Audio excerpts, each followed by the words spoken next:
भावे वारिण भणे नाम त्वमेव माता पिता त्वमेव त्वमेव बन्धुश्च सखा त्वमेव त्वमेव विद्या द्रविणं त्वमेव त्वमेव सर्वं मम देवदेव कायेन वाचा मनसेन्द्रियेण वा बुद्ध्यात्मना वा प्रकृतिस्वभावात् करोमि यद्यत् सकलं परस्मै नारायणायति समर्पयामि अच्युतं केशवं राम नारायण कृष्णदामोदरं वासुदेवं श्रीधरं माधवं गोपिकावल्लभं जानकीनायकं रामचन्द्रं भजे हरे राम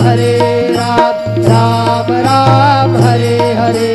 हरे कृष्ण कृष्ण कृष्ण हरे हरे श्री गुरुदेव दत्त हरि ओम यज्ञेन यज्ञमय जन्त देवा स्थानि धर्मादि प्रथमा।